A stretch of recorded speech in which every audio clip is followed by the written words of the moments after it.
I know, I'm late. With everything that's been happening lately, I've finally gotten a moment to answer questions asked by $3 supporters at Patreon and Subscribestar during October. If you'd like to ask a question for November, the links are below. Let's start off with a question on Patreon from Darth Vega. After the 2014 Isla Vista shootings perpetuated by Elliot Rodger, the father of one of the victims got on camera and said this: "They talk about gun rights. What about Chris's right to live?" What would be your response to that statement? Sorry, but there just isn't one.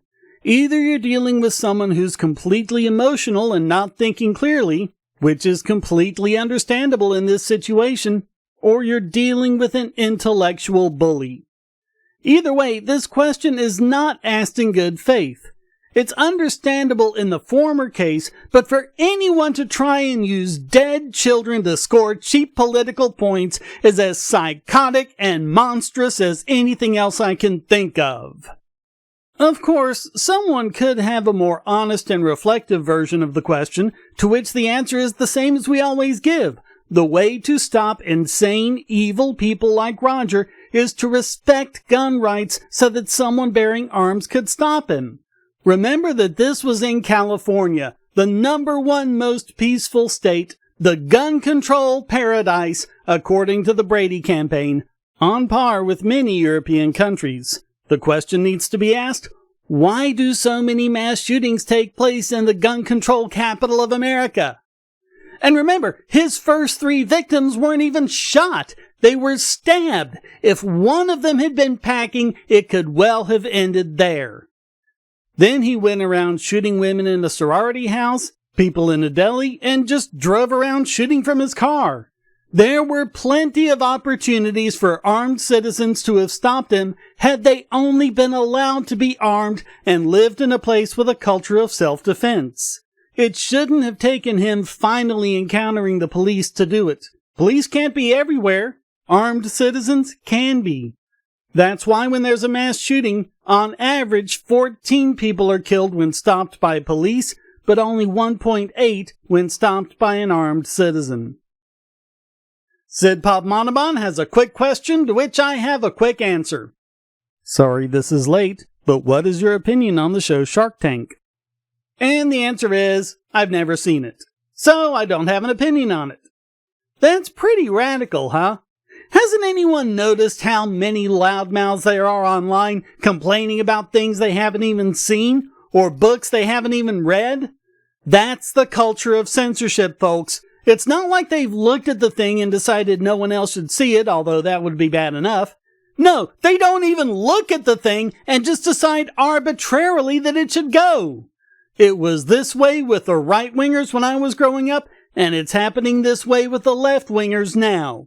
If they don't want to watch it, fine, but no one should be able to stop you from watching it. So it's important to give this answer. Someone asks your opinion on something you haven't watched. The answer is, haven't seen it, can't comment. Over on Subscribestar, Thomas Urbanski wants to know what I think about a video. One video reminded me that people often complain about work and employers, but probably less than 1 in 10,000 of those people try to actually fix the issue by starting their own company. When someone tries to do this, there's a big reality check. Then when such person comes back to the community they tried to help, he's being treated as an enemy and pushed to be an outcast. Question is, how to deal with the insanity of your former peers that you now start to notice, while at the same time dealing with loneliness, lack of support, and uncertainty of own future. This is similar to something Thomas Sowell talked about a lot with the black community. Someone tries to get an education or be an entrepreneur or whatever, and they're seen as race traitors and called names like Oreo, black on the outside, white on the inside. It's just another symptom of socialist indoctrination. You're of one class, those other people are of another class, and if you behave like the others, then you're just not one of them.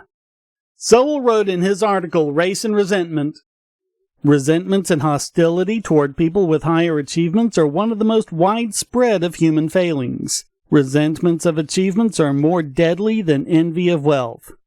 The hatred of people who started at the bottom and worked their way up has far exceeded any hostility towards those who were simply born into wealth.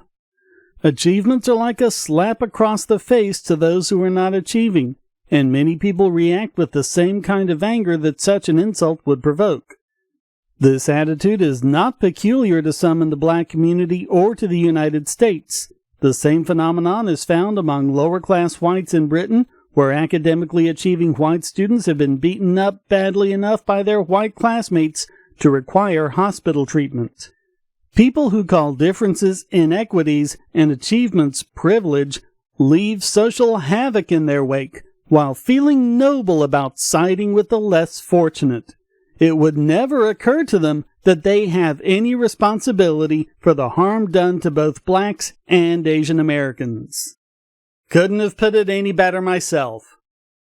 And that'll do it for another month. Hopefully I can keep family members out of the hospital long enough for us to have the holidays. Until next time, comments for the Comic God, shares for the Share Throne. Please hit like, subscribe, and the bell, and check out other videos on my channel and like and share them to get them above the shadow banning. Sharing gets the video a boost in views beyond the people who watch directly because you shared. It just makes the algorithm show it more.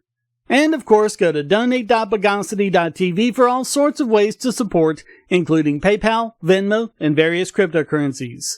Thanks again, and until next time, stay strong and be free.